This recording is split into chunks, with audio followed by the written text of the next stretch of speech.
복음의 열정이 사라진 시대. 형제들아, 내가 너희에게 전한 복음을 너희에게 알게 하노니. 바울은 고린도전서 15장 1절에서 고린도 교회에 예수 그리스도의 복음을 간단히 소개하였습니다. 이 복음은 우리가 평생 의지하며 살기에 충분하고 우리를 영광으로 인도해 주는 것입니다. 그리고 이 복음은 기독교의 진리 자체인 것입니다. 성도들은 복음의 영광을 알고 전하는 일에 부름을 받은 사람들입니다. 그러기에 성도들이 복되신 하나님과 그분의 아들 예수 그리스도의 영광스런 복음을 세상에 그 무엇보다도 가장 분명하고 바르고 깊고 풍부하게 알아야 하는 것입니다. 복음은 구원의 메시지입니다. 복음은 우리의 성화를 이루는 수단입니다. 복음은 신앙생활에 바르고 순수한 동기를 부여하는 원천입니다. 이 복음의 내용과 특성을 조금이라도 이해한다면 하나님을 섬기는 열정을 느끼지 못하거나 인간의 손으로 만든 물 없는 터진 웅덩이에서 능력을 구하는 공궁한 지경에 처하는 일은 결코 없을 것입니다. 고린도전서 15장 1절에 따르면 바울 사도는 이미 고린도 교회의 복음을 전했습니다. 그러나 바울은 그들에게 복음을 계속 가르쳐야 할 필요성을 절감했습니다. 그들에게 복음의 근본 진리를 다시 기억나게 해주고 복음에 대한 그들의 지식을 넓혀주고 싶었습니다. 그들의 회심은 세상에 사는 동안 그리고 영원히 지속될 신앙 여정, 곧 예수 그리스도의 복음 안에 계시된 하나님의 영광을 발견해가는 긴 과정의 첫 단계였습니다. 우리가 사는 세상은 무한한 가능성을 제공합니다. 그뿐 아니라 수많은 선택의 길이 서로 앞다투어 우리의 관심을 끌려고 애쓰고 있습니다. 기독교도 예외가 아닙니다. 우리가 연구해야 할 신학의 주제는 그야말로 무궁무진합니다. 평생 동안 살펴봐야 할 성경의 진리는 이루 다 헤아리기 어렵습니다. 그러나 그 모든 주제를 압도하는 한 가지 주제가 있습니다. 그 주제는 성경의 다른 모든 진리를 이해하는 대필요한 토대를 제공합니다. 그것은 바로 예수 그리스도의 복음입니다. 이 탁월한 복음을 통해 교회와 그리스도인의 삶에서 하나님의 능력이 가장 확실하게 드러납니다. 기독교 역사를 살펴보면 하나님과 그분의 나라를 추구하는 열정이 남달랐던 사람들을 발견할 수 있습니다. 우리는 그들처럼 되길 바라면서 그들이 그런 열정을 끝까지 지속할 수 있던 이유를 궁금해합니다. 그들의 삶과 교리, 사역을 주의 깊게 살펴보면 많은 차이 가운데서 한 가지 공통점을 찾을 수 있습니다. 그들이 열정을 불태우며 의욕적으로 살아간 이유는 복음의 영광과 그 아름다움을 깨달았기 때문입니다. 그들의 삶과 유산을 살펴보면 그들이 다함이 없는 참된 열정을 불태울 수 있었던 이유를 알 수 있습니다. 바로 예수 그리스도의 인격과 사역을 통해 하나님이 그분의 백성을 위해 행하신 일을 끊임없이 배우고 깊이 이해했기 때문입니다. 그 어떤 지식도 그런 깨달음을 대체할 수는 없었습니다. 우리가 그리스도인으로 불리는 이유는 그리스도 안에서 우리의 정체성과 삶과 목적을 발견하기 때문입니다. 또한 우리가 복음을 믿으며 그것을 하나님이 인간에게 계시하신 진리의 핵심이라고 확신하기 때문입니다. 복음은 기독교의 정수입니다. 우리 삶의 전부이고 우리가 탐구해야 할 무한한 보고이며 우리가 선포해야 할 메시지입니다. 예수 그리스도의 복음은 우리의 유일한 소망이자 자랑이요 위대한 이상입니다. 오늘날 많은 교회들이 특히 젊은이들을 대상으로 많은 집회를 열고 교재나 음악, 언변이 뛰어난 강사나 감정을 자극하는 일화, 간절한 호소와 같은 방법으로 사람들의 열정을 부추기려고 노력합니다. 그러나 그들이 공들여 부추긴 감정적 흥분은 종종 쉽게 사라져 버립니다. 그런 노력은 몇몇 사람의 마음에 며칠이면 다 타서 없어져 버릴 작은 불길을 지피는 대그칠 뿐입니다. 끊임없는 참된 열정은 복음의 진리를 아는 지식에서 비롯합니다. 복음의 아름다움을 더 많이 알고 이해할수록 그 능력에 더 깊이 사로잡힐 수밖에 없습니다.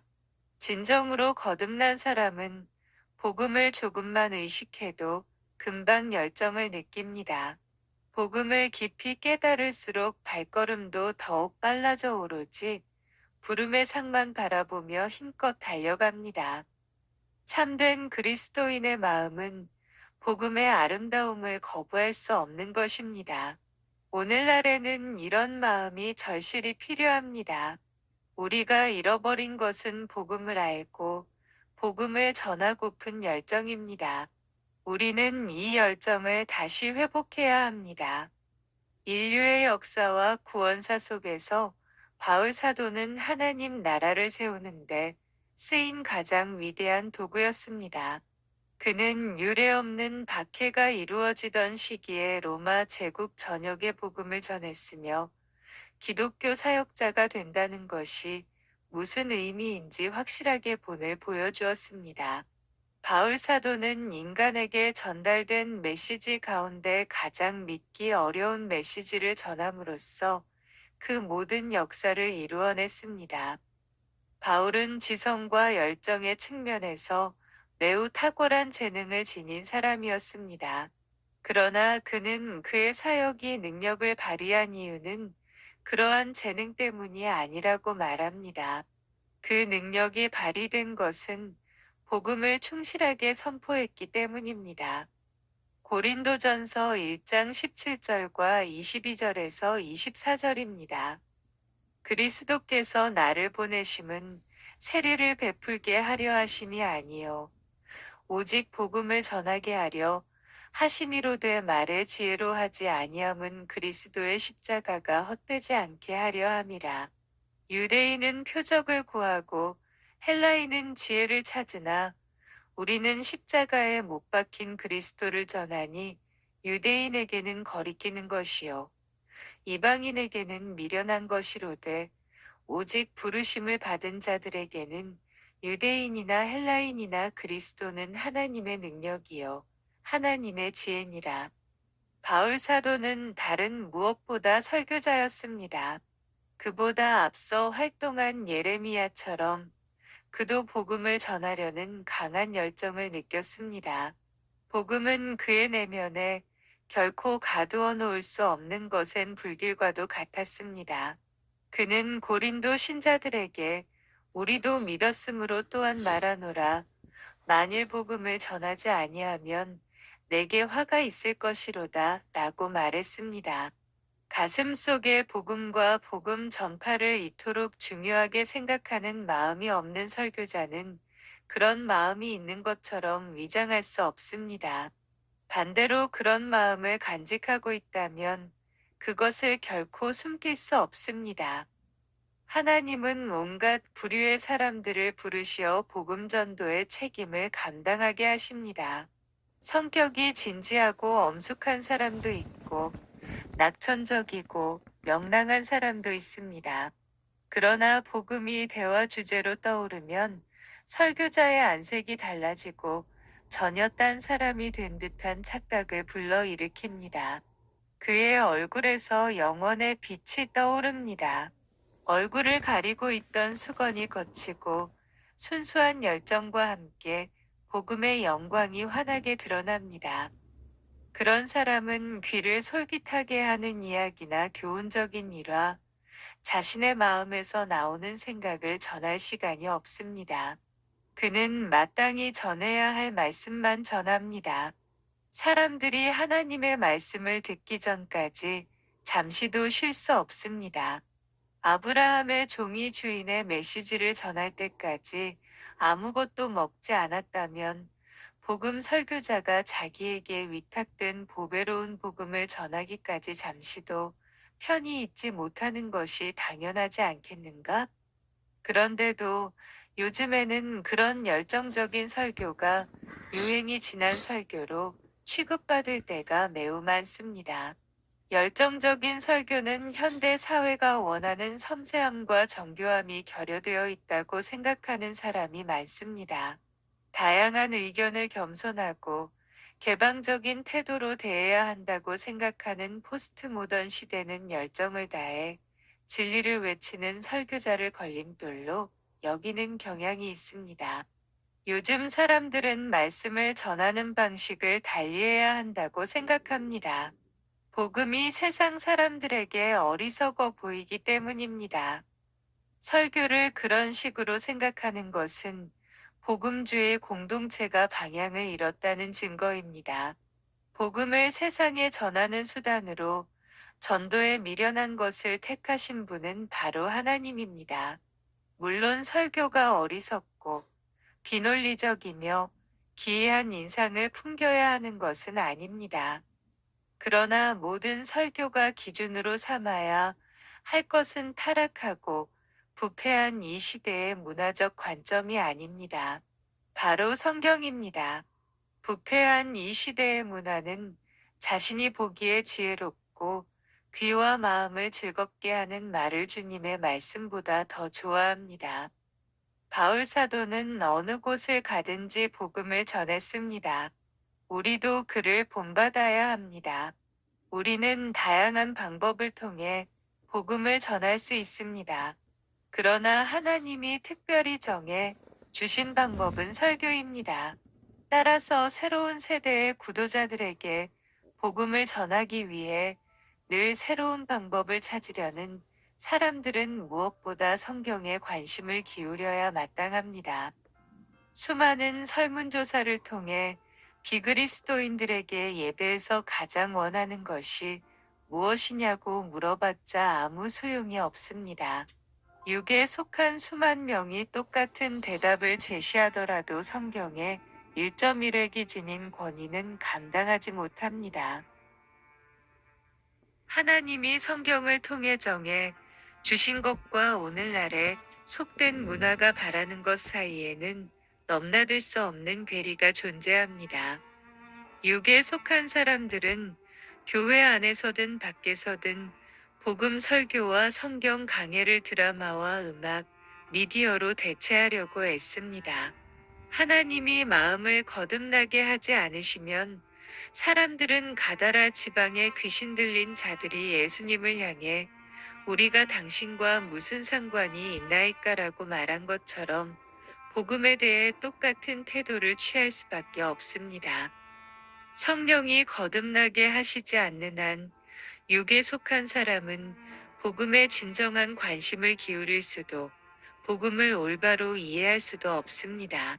거듭남의 기적은 육에 속한 사람이 싫어하는 복음 전파를 통해 그의 마음속에서 일어납니다. 따라서 우리는 육에 속한 사람들에게 그들이 듣기 싫어하는 복음의 메시지를 전해야 합니다. 그러면 성령께서 틀림없이 역사하실 것입니다. 돼지가 진주를 알아보지 못하고 개가 고기 상태를 구별하지 못하며 소경이 렘브란트의 그림을 알아보지 못하듯 육에 속한 사람은 성령의 역사가 없으면 복음의 아름다움을 결코 이해할 수 없습니다. 설교자는 육에 속한 사람들의 부패한 마음이 원하는 것을 공급하기 위해 존재하는 것이 아닙니다. 설교자의 역할은 그들이 성령의 기적적인 역사로 복음의 참 맛을 느끼고 하나님의 선하심을 깨닫기까지 그들에게 참된 양식을 제공하는 것입니다. 지금까지 복음 설교를 간단히 살펴보았습니다. 생각해야 할 문제가 하나 더 있습니다. 과거의 대각성 운동이나 영적 부흥이 일어났을 때는 설교가 큰 효력을 발휘했지만 오늘날의 문화는 그런 복음 설교를 원하지 않는다고 주장하는 사람들이 있습니다. 그들은 현대인들이 조나단 에드워즈, 조지 휘트필드, 찰스 스펄전과 같은 설교자들을 조롱하고 비웃고 멸시할 것이라고 생각합니다.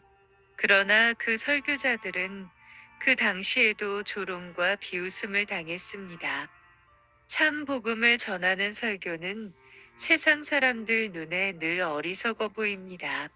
설교를 적절하게 만들어 그런 반감을 제거하려고 노력한다면 복음의 능력은 현저히 줄어들고 말 것입니다. 더욱이 그런 시도는 하나님이 인간을 구원하기 위한 수단으로 설교를 선택하신 목적에 위배됩니다. 인간의 희망은 정교한 논리, 탁월한 언변, 속된 지혜가 아닌 하나님의 능력에 있습니다. 우리는 마치 철근으로 동여맨 듯 죄에 단단히 속박된 문화에 살고 있습니다. 강단에서 말씀을 전하는 설교자나 영적인 삶을 지도하는 사람들이 교훈적인 이야기나 멋스런 금원, 삶의 지침을 전하는 데서 그친다면 어둠의 권세를 향해 아무런 능력도 발휘할 수 없습니다. 오늘날에는 예수 그리스도의 복음을 전하는 설교자, 곧 성경에 정통할 뿐 아니라 하나님의 은혜로 어떤 문화를 향해서든 하나님이 이같이 말씀하신다라고 외칠 수 있는 설교자가 필요합니다. 감사합니다.